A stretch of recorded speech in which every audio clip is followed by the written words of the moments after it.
한 절 한 절 말씀을 읽으면서 지난 시간 우리가 나누어 가졌던 십계명의 귀한 말씀들 되뇌어 보시면서 읽도록 하겠습니다. 출애굽기 20장 1절로 우리 14절까지의 말씀 다 같이 한 목소리로 합독하겠습니다. 하나님이 이 모든 말씀으로 말씀하여 이르시되 나는 너를 애굽 땅 종되었던 집에서 인도하여 낸 내 하나님 여호와니라. 너는 나 외에는 다른 신들을 내게 두지 말라.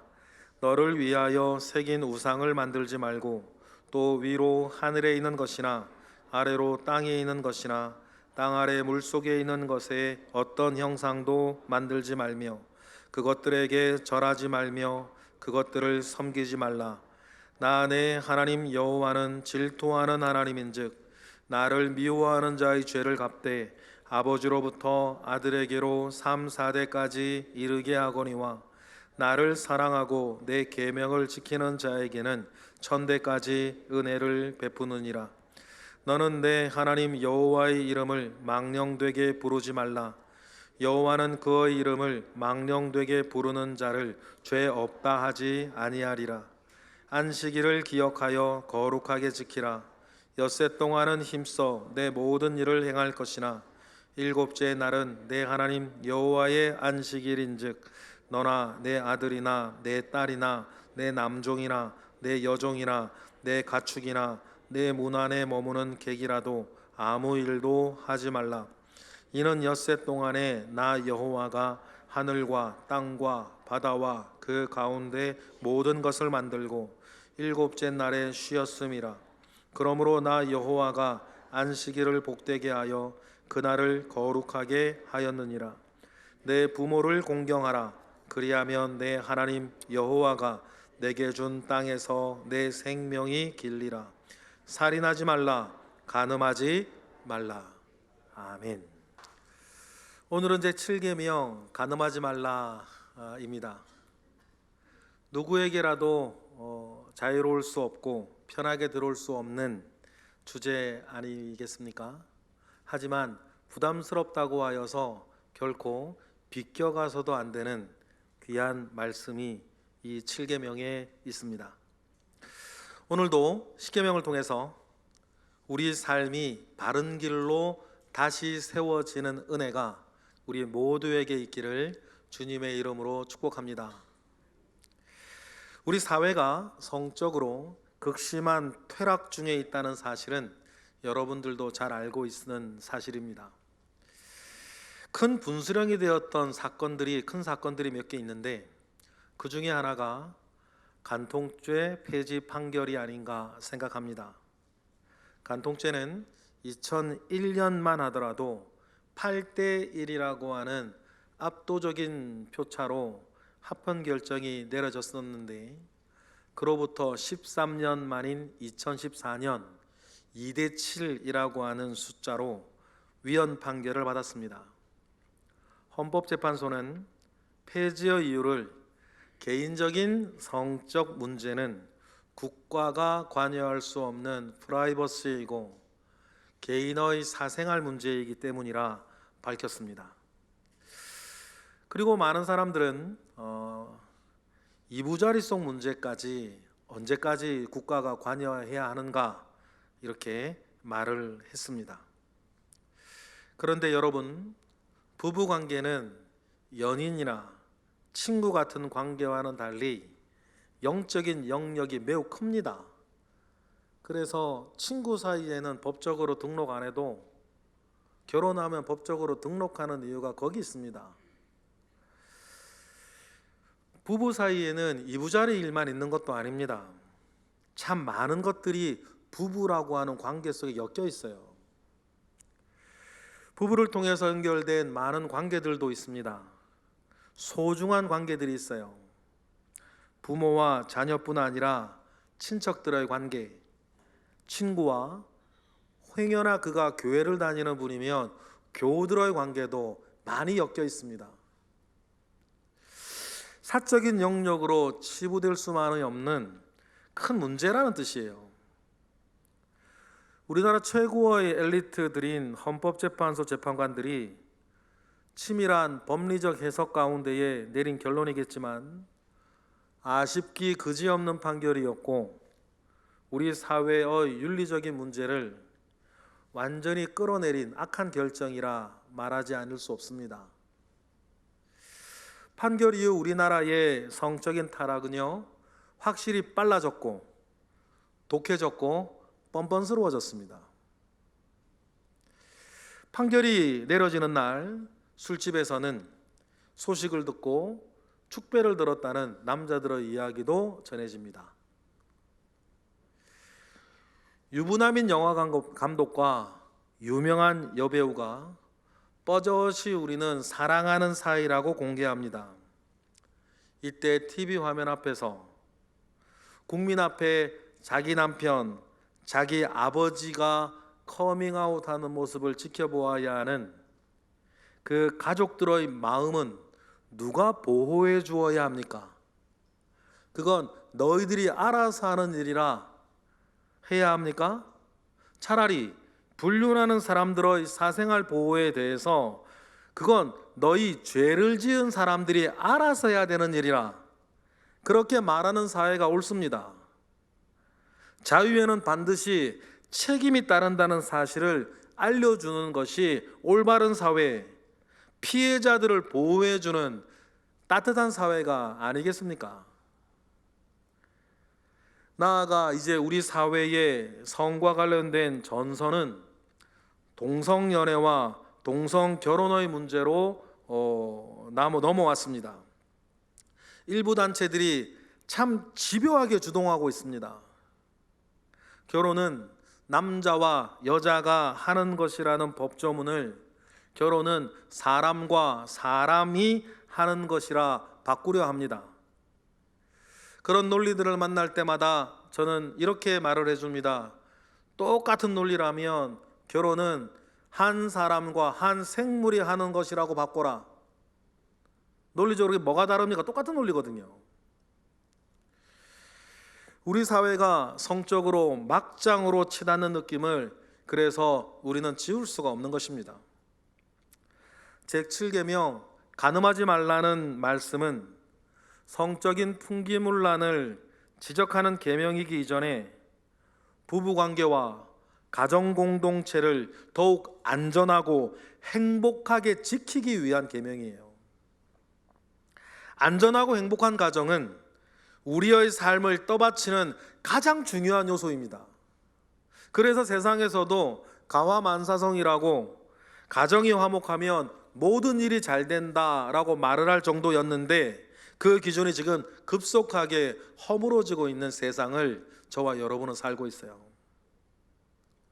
여러분, 복음의 대장정이라고 불리는 갈라디아서를 보면 하나님의 나라를 유업으로 받지 못할 자, 다시 말해 하나님의 나라에 들어가지 못할 죄들을 열거하고 있는데 그 죄들을 열거할 때에 굉장히 많은 부분이 성적인 죄를 다루고 있어요. 그 대목 읽어볼까요? 갈라디아 5장 19절부터 시작. 육체의 일은 분명하니 곧 음행과 더러운 것과 호색과 우상숭배와 주술과 원수 맺는 것과 분쟁과 시기와 분냉과 당짓는 것과 분열함과 이단과 투기와 술취함과 방탕함과 또 그와 같은 것들이라.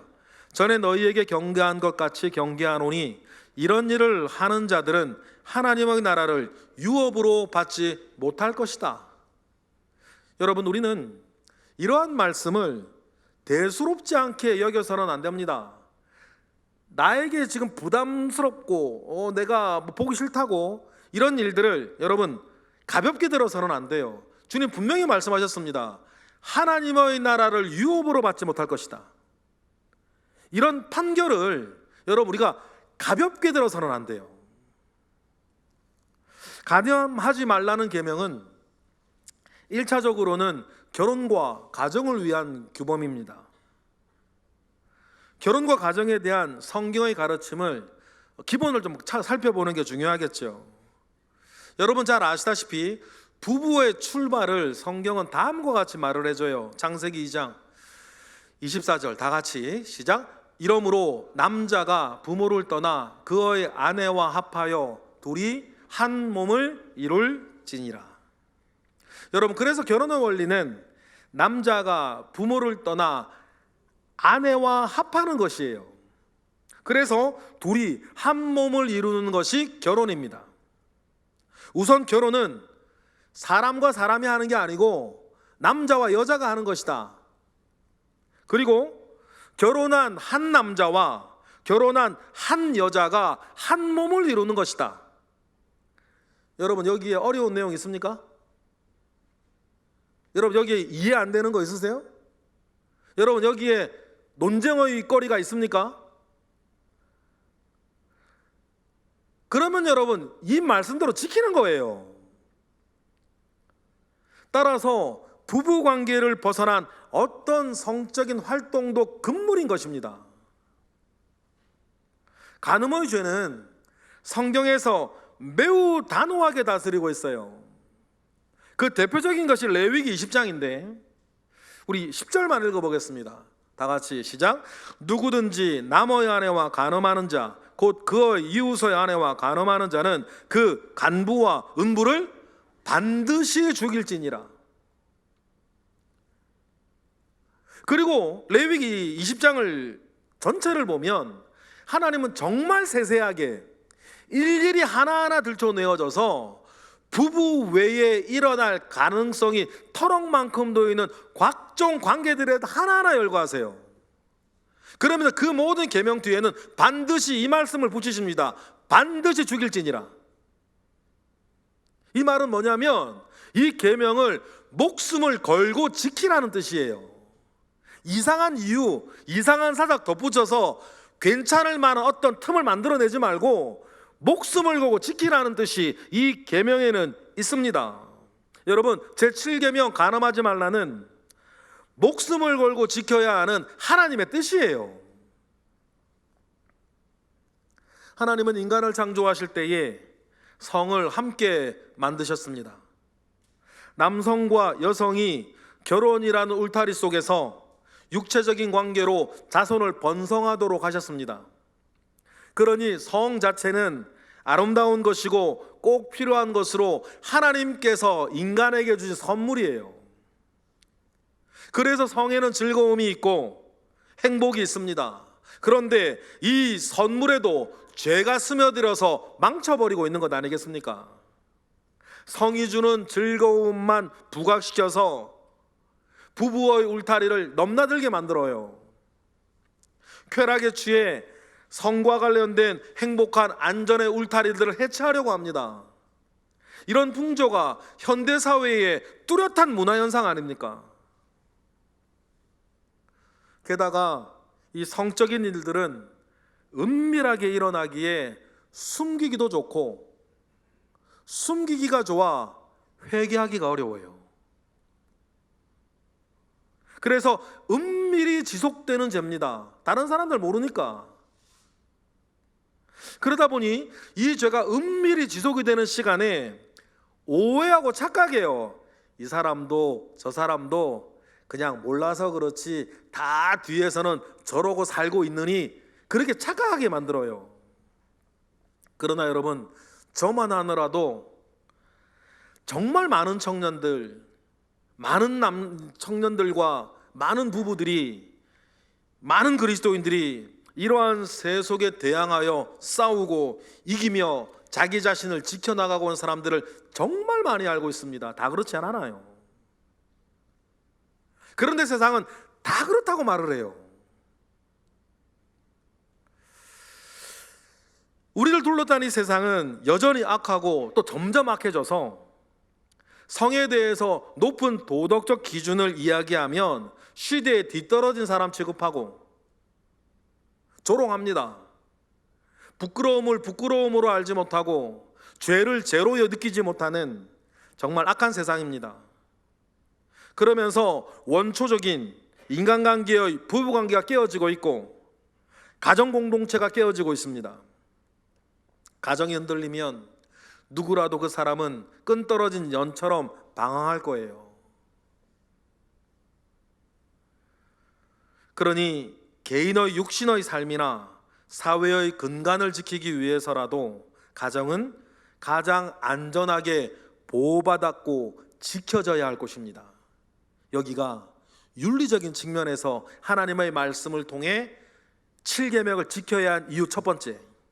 그런데요, 두 번째 중요한 영적 원리가 이 두 번째 이유가 있어요. 제 7계명 간음하지 말라라는 계명에는 부부간의 순결을 지키게 하는 일에는 참 중요한 복음적이고 영적인 원리가 숨어 있다는 것을 여러분 이 시간 아시기를 원해요. 부부간의 순결을 지키는 일에는 하나님의 구원을 주시는 밑그림이 그려져 있기 때문이에요.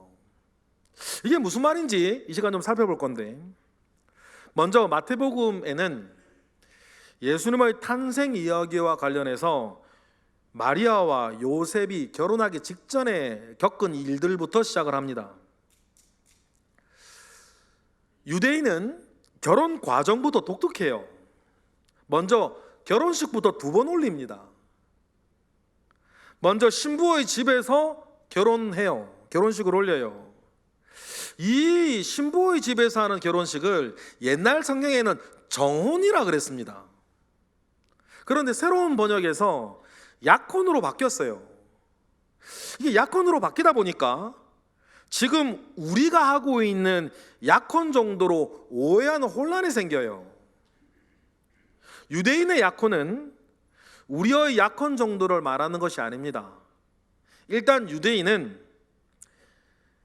약혼부터가 법적인 구속력을 가져요. 약혼부터가 실제적인 부부가 되는 것입니다. 그런데 잠자리는 안 가져요. 신부의 집에서 하는 결혼식을 마치면 신랑은 그냥 자기 집으로 돌아갑니다. 그리고는 대략 1년 남짓 각자의 집에서 헤어져 지내요. 이 기간 신부에게는 자신이 순결한 여인이었다는 사실을 검증받는 기간이기도 하고, 사람에 따라서는 과거사 청산도 해야 돼요. 이메일도 삭제하고 사진도 지우고 옛날 받은 선물들도 돌려주고 그런 거 해야겠죠? 그런데 그러면서 이 신부는 제대로 된 신부 수업을 받는 기간이에요. 이제 결혼할 남자와 집안이 정해졌으니 시댁의 음식과 예절을 1년 동안 배우는 시간을 가져요. 이때 신랑도 할 일이 있습니다. 그게 뭐냐면 신혼집을 짓는 거예요. 건축감독은 신랑 아버지고 한밭집 운영은 어머니가 해요. 그래서 예수님은 유대인의 이 결혼 풍속에 빗대어서 제자들이 랍비여 선생님 어디로 가시나이까 물을 때에 내가 너희들의 처소를 예비하러 간다 말씀하셨던 거예요. 그리고는 내 아버지 집에 거할 곳이 많다라고 말씀하셨던 이유는 여기에 있습니다. 공사는 신랑의 아버지가 다 됐다 말하는 날 끝납니다. 언제 끝날지는 신랑도 몰라요. 그래서 예수님은 그날과 그 시는 아버지의 권한에 두었다라고 말씀하셨던 거예요. 집을 짓는 신랑의 아버지인 하나님께서 다 됐다 말씀하시는 날 세상은 끝납니다. 그러니 그날과 그 시는 예수님도 모른다고 말씀하셨던 거예요. 신혼집 건축이 다 끝나면 신랑이 신부를 데리러 신부집에 다시 옵니다. 신랑의 집에서 그리고는 두 번째 결혼식을 올려요. 예수님의 재림은 우리의 정혼 기간을 끝내고 우리를 다시 데리러 오셔서 신랑의 집으로 데려가서 두 번째 결혼식을 올리는 것으로 마무리됩니다. 이게 우리의 신앙과 재림하신 예수님을 기다리는 것과 정확하게 일치해요. 이러한 말씀들은 당시의 유대인들의 결혼 풍속을 이해하지 못하면 알기 어려운 구절들이죠. 그런데 마리아와 요셉이 그 정혼 기간이었어요. 그런데 정혼 기간 중에 마리아의 배가 불러옵니다. 유대법상 신랑이 함께 잠자리를 할 수 없었고 그런 일도 없었어요. 성경을 자세히 읽어보면 예수를 잉태할 거라고 수태고지를 받은 마리아가 유대 지역을 그 뒤에 3개월 여행을 가요. 나중에 세례 요한의 어머니가 되는 사촌언니 엘리사벳을 만나러 간단 말이에요. 그런데 이 여행 이후에 정혼녀 마리아의 배가 불러오는 거예요. 요셉의 입장에서는 기가 찰로로 다릅니까? 정혼남 요셉이 고민합니다. 웬만한 사람이면 끓어오르는 분노와 배신감에 당장 신고해서 마리아를 돌로 쳐 죽게 만들 겁니다. 그런데 요셉은 그렇게 하지 않죠. 마태복음은 그 당시에 요셉을 다음과 같이 설명을 합니다. 마태복음 1장 19절 다 같이 시작. 그의 남편 요셉은 의로운 사람이라 그를 드러내지 아니하고 가만히 끊고자 합니다. 여기서 의롭다는 정의, 저스티스를 말하는 건 아니에요. 만약에 그런 정의를 말하는 것이라면 요셉은 공동체의 이 사실을 공개하고 마리아를 돌에 맞아 죽게 하는 것이 맞을 겁니다. 여기서 말하는 의롭다라고 하는 것은 정의를 말하는 것이 아니라 mercy, 자비를 말해요. 그래서 요셉은 이를 드러내지 않고 가만히 끊으려고 했습니다. 아마 이렇게 생각했을 것 같아요. 나의 정혼녀에게 무슨 안 좋은 일이 생겼구나. 아마 사촌언니 보러 간다고 유대 지방을 다녀오는 동안에 어떤 사고가 생겼나 보다 생각하고 조용히 끊으려 했습니다. 이때 천사 가브리엘이 요셉에게 나타나지 않습니까? 그리고는 6개월 전 마리아에게 말했던 것처럼 하나님의 뜻을 전하며 요셉을 안심시켜요. 다음 절 보실까요? 마태복음 1장 20절 시작. 이 일을 생각할 때에 주의 사자가 현몽하여 이르되 다윗의 자손 요셉아 내 아내 마리아 데려오기를 무서워하지 말라. 그에게 잉태된 자는 성령으로 된 것이라. 여기서 주의 사자가 요셉을 부를 때 왜 다윗의 자손 요셉이라 했습니다. 이 말은 먼저 아시지요? 메시아를 부를 때 쓰는 말이에요. 유대인인 요셉도 즉각이를 알아들었을 것입니다. 그리고 자기가 메시아가 아니니 지금 잉태된 이 아이가 메시아라는 사실을 요셉은 그때 알아들었을 거예요. 그런데 그 아이는 다른 사람으로부터 잉태된 것이 아니라 성령 하나님으로 인해서 잉태된 것이라는 사실을 알게 돼요. 다시 말해 자기 아내는 여전히 순결한 자기 아내에 성령이 임하여 모든 복음이 시작되었다는 사실을 성경은 우리에게 말해주고 있습니다. 여러분, 이런 구원과 은혜의 메시지가 부부라는 관계 속에 묶여져 있기 때문에 7계명은 이 땅의 가정을 지키고 보호하는 계명인과 동시에 순결한 가정을 통해서 오실 메시아의 구속을 설명하는 놀라운 메시지가 여기에 담겨 있어요. 그리고 다시 오실 신랑을 기다리는 우리에게도 여전히 순결한 신부가 되어 살라고 하는 영적인 메시지를 제7계명 간음하지 말라에는 담겨 있습니다. 신랑 되시는 예수님의 재림 때를 설명하는 계시록의 말씀으로 찾아보겠습니다. 요한계시록 21장 1절 3절 모두가 결혼 코드로 되어 있어요. 읽어볼까요? 시작. 또 내가 새 하늘과 새 땅을 보니 처음 하늘과 처음 땅이 없어졌고 바다도 다시 있지 않더라. 또 내가 보매 거룩한 성 새 예루살렘이 하나님께로부터 하늘에서 내려오니 그 준비한 것이 신부가 남편을 위하여 단장한 것 같더라. 내가 들으니 보좌에서 큰 음성이 나서 이르되 보라 하나님의 장막이 사람들과 함께 있음에 하나님이 그들과 함께 계시리니 그들은 하나님의 백성이 되고 하나님은 친히 그들과 함께 계시니라. 세상의 마지막에 우리는 예수님과 결혼할 거룩한 성 예루살렘이 됩니다. 주님 앞에 순결을 지키며 살아온 그리스도인들이 이제 정혼 기간을 끝내고 신랑이신 예수 그리스도를 만나는 사건이 재림과 종말의 사건인 거예요. 이 마지막 사명과 소망을 바라보라는 놀라운 뜻이 제7계명 간음하지 말라에 들어있어요. 그래서 이 7계명은 복음을 생각할 때에도 정말 중요한 계명입니다. 그래서 성경은 초지일관 간음하지 말라는 계명을 어기는 자는 반드시 죽이라고 단호하게 명령했던 것이에요. 성경은 세 가지 죄에 대해서는 매우 단호합니다. 우상숭배와 살인과 간음이에요. 이에 대해서는 타협의 여지를 두지 않습니다. 다른 계명들은 모든 그리스도인들도 다 인정해요. 그런데 타락해가는 이 세태 속에서 간음의 문제에서는 우리가 자꾸 후퇴하고 있다는 거예요. 어쩔 수 없다고 무기력하게 있고 자신감을 잃어버리고 있습니다.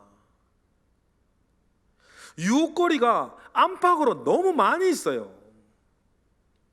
그리스도인들을 무너뜨리려는 사단의 전략이 가장 빽빽하게 들어찬 영역이 성적인 영역 아닙니까?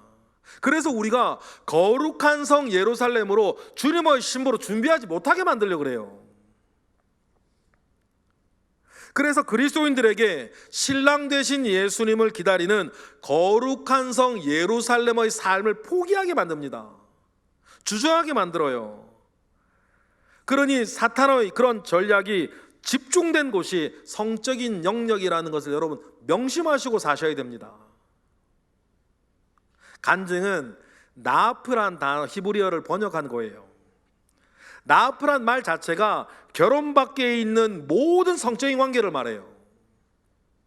결혼 전에 이루어지는 성관계, 결혼 후 배우자 외의 사람과 갖는 불륜의 관계.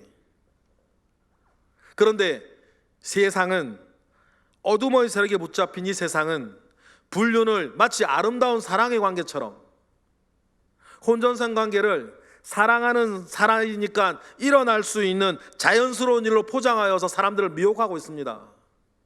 사탄의 본질이 속이는 자요, 자신을 광명한 천사로 가장하는 것이 사탄의 핵심이 본질일 텐데, 그러한 일들이 가장 흔하게 일어나는 일이 여러분 이 성적인 영역에 있어서 성을 자꾸, 죄악된 성을 자꾸 미화시키고 있다는 거예요. 그럼 우리의 마음과 생각이 거기에 자꾸 영향을 받아요. 그리고는 마음속에서부터 그냥 그러려니, 괜찮으려니, 그렇게 자꾸 우리를 주저앉히게 한다는 것을 여러분 영적으로 보실 수 있어야 돼요.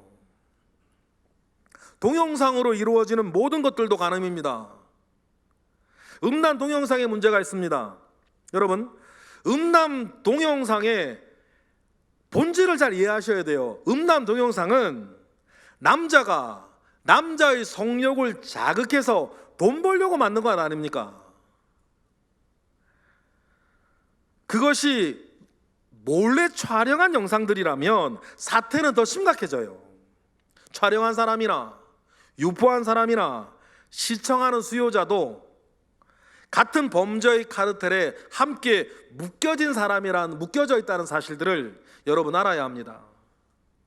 그리고 영적으로도 이런 일은 우리 주변에 지금도 살고 있는 이성을 하나님의 형상을 담은 영혼이요, 한 지체로 보지 못하게 만듭니다.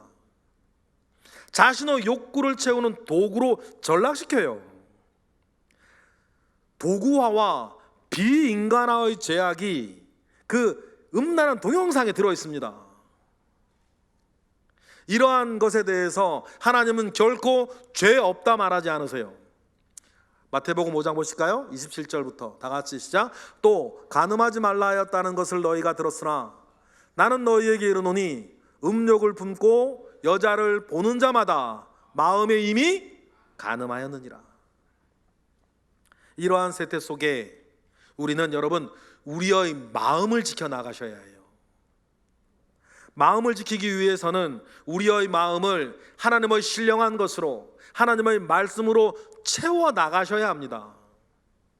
그래야 여러분과 여러분 주변의 어떤 사람이라도 음욕의 대상으로 전락시키지 않고 사랑의 대상으로 섬길 수가 있어요. 왜냐하면 평소에 사람들은 누구라도 자기 마음에 쌓아놓은 것이 말로 행동으로 나가는 것 아니겠습니까? 누가복음 6장에 주님의 말씀 다 같이 시작. 선한 사람은 마음에 쌓은 선에서 선을 내고 악한 자는 그 쌓은 악에서 악을 내나니 이는 마음에 가득한 것을 입으로 행동으로 여러 가지로 말함이니라. 애굽의 총리였던 요셉은 자기 마음을 지켜 미래를 지켜낸 사람입니다. 보디발 장군의 아내가 요셉에게 무엇을 어떻게 요구했습니까? 그 대목을 가만히 자세히 읽어보면 기가 막힌 표현이 나오는데 날마다 요구했다 돼 있어요. 날마다 요구하고 날마다 거절하고. 이때 요셉의 나이가 대략 20대 초반, 피 끓는 청춘이었습니다. 어떻게 요셉은 이겨낼 수 있었을까?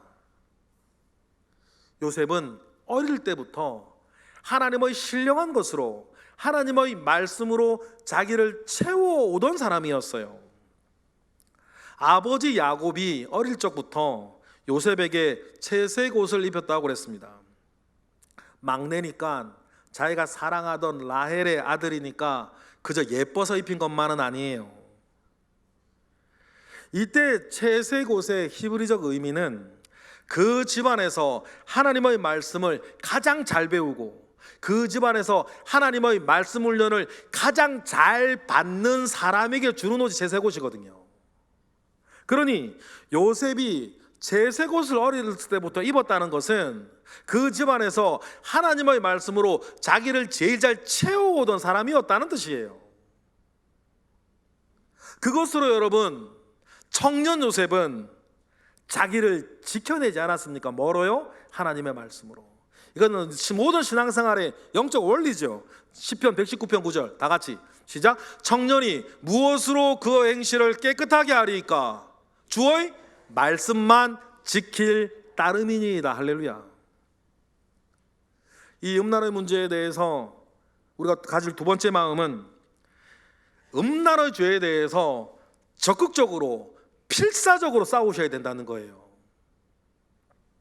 간혹 특정 죄에 대해선 관대하거나 적당히 타협하는 경향이 있는데 이러한 모습을 히브리서는 다음과 같이 꾸짖습니다. 히브리서 12장 4절 다 같이 시작. 너희가 죄와 싸우되 아직 피 흘리기까지는 대항하지 아니한다는 거예요. 할 만큼 한다는 거죠.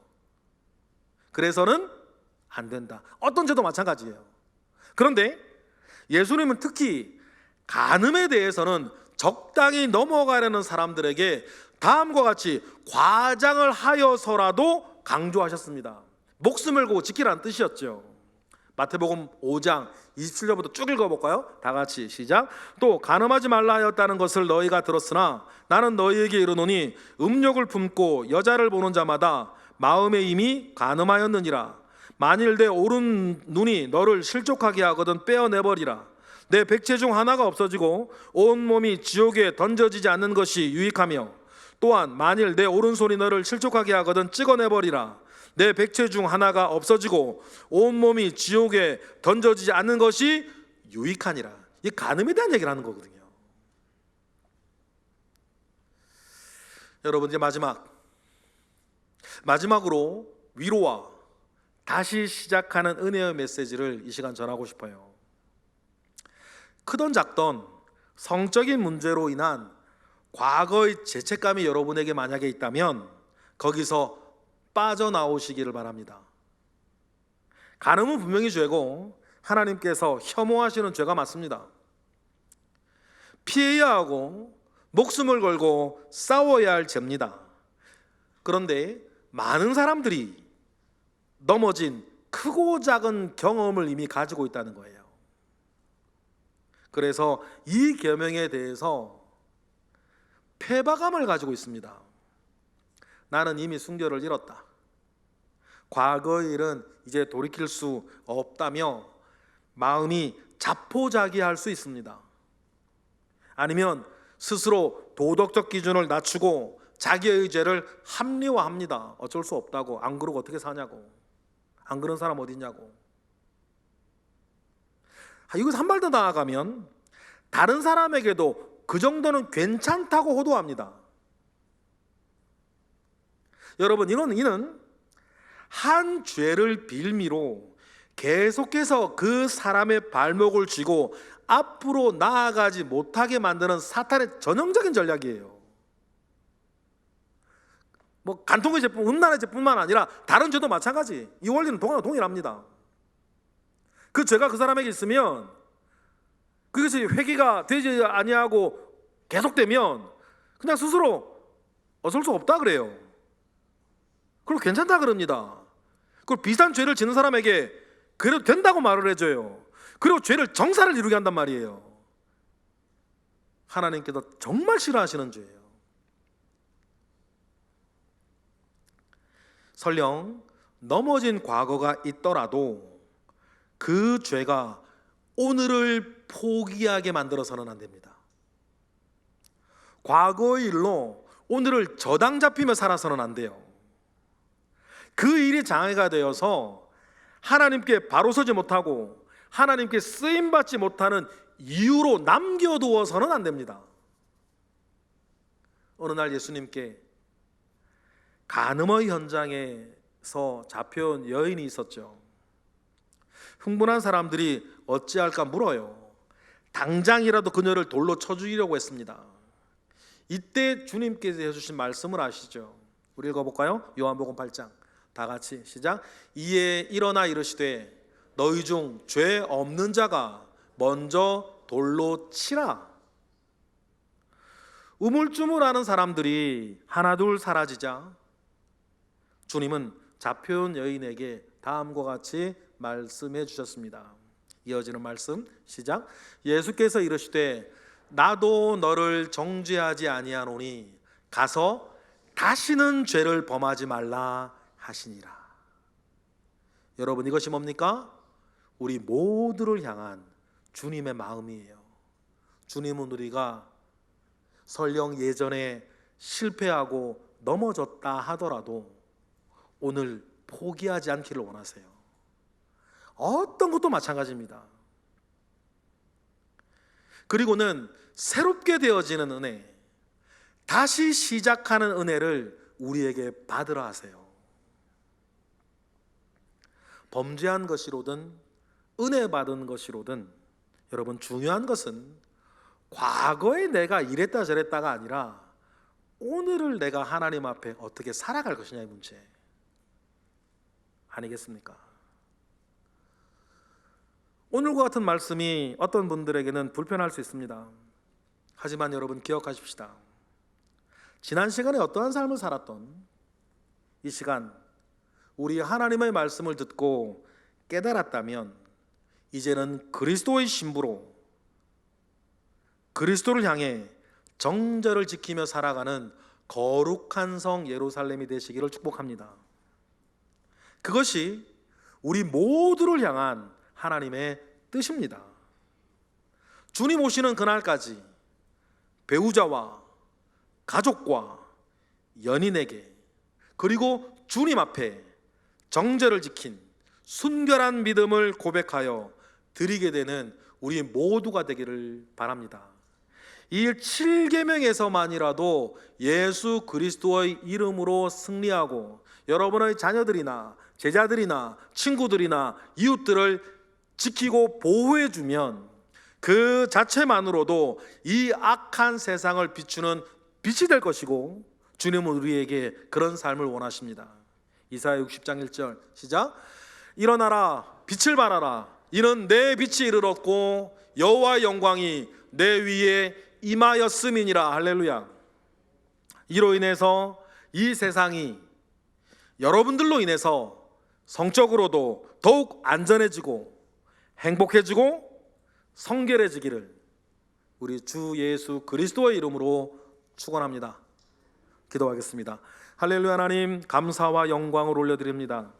크신 은혜 가운데에 우리에게 함께 하셨고 우리의 길을 새롭게 열어주시니 오늘 우리가 함께 나누어 가진 이 말씀 붙잡고 새롭게 되어지는 은혜 우리 모두에게 있게 하시고 우리로 인하여서 우리의 자녀들도 이웃들도 친구들도 제자들도 거룩한 성 예루살렘으로 승리하며 자기를 잘 단장해 가는 주님의 신부들 되게 하시옵소서. 이 일 이루실 우리 하나님을, 예수님을, 성령님을 기대하며 예수 그리스도의 이름으로 기도드렸나이다. 아멘.